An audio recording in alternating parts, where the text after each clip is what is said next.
Cake মানেই celebration, আর cake কার না ভালো লাগে। আমার তো প্রচণ্ড ভালো লাগে কেক। কেক দেখলেই আমার পাগল পাগল হয়ে যায়। খাওয়ার থেকে বেশি আমার এটার ফটো তুলে রাখতে প্রচণ্ড ভালো লাগে। ছোটোবেলা বাবাকে বলতাম আমার বার্থডেতে কিন্তু ক্রিম কেকই চাই। আমার ছোটোবেলার 2 বছরের বার্থডে খুব বড় করে হয়েছিল, তখন ক্রিম কেকই আনা হয়েছিল। তখন না করিমগঞ্জে এত ক্রিম কেক পাওয়া যেত না ভালো, তখন শিলচর থেকে আনা হতো। তো এটা হলো 10th মান্থ লেখা, তোমরা দেখেই বুঝতে পারছো এটা হলো কিয়ানের 10 মান্থের সেলিব্রেশন। তো এবার আমরা কিয়ানকে দেখব। কিয়ান কোথায় দেখো তো।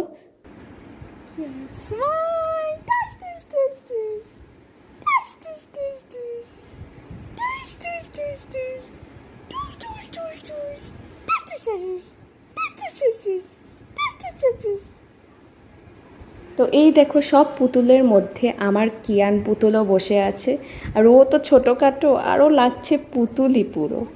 আর ও দেখো পুতুলের চুল নিয়ে খুব ব্যস্ত।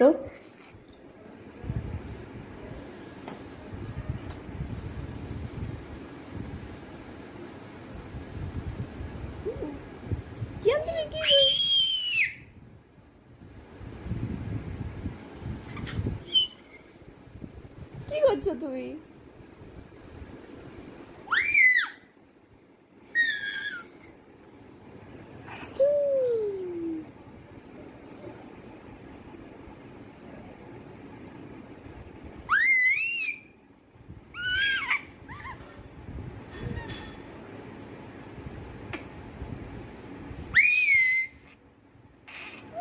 তো যেহেতু 10th মান্থ, কিয়ান মা বাবা এগুলো ওয়ার্ডস বলতে পারতো, আর এরকম চিৎকারও প্রচণ্ড দিত। আরও কী ওয়ার্ডস বলতো আমরা অনেকটাই বুঝতে পারতাম না, আনক্লিয়ার ওয়ার্ডস, আর অনেক কমিউনিকেট করার ট্রাই করতো। আর যেহেতু 10 মান্থ আর 9 মান্থ আমরা একসঙ্গেই সেলিব্রেট করছিলাম, সেই জন্য আমরা ড্রেসও চেঞ্জ করিনি আর ব্যাকগ্রাউন্ডও চেঞ্জ করিনি, জাস্ট কেকটা আলাদা এনেছিলাম আর কিয়ানের ড্রেস চেঞ্জ করেছিলাম। কিয়ানের ড্রেস, তারপরে কিয়ানের যত পুতুল দেখতে পাচ্ছ সবই ওর গিফট অন্নপ্রাশনের।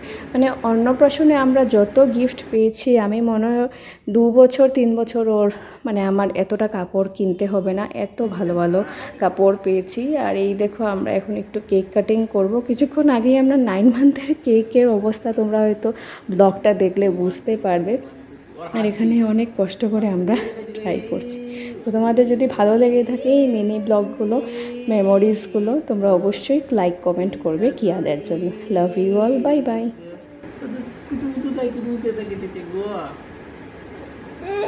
না না না না না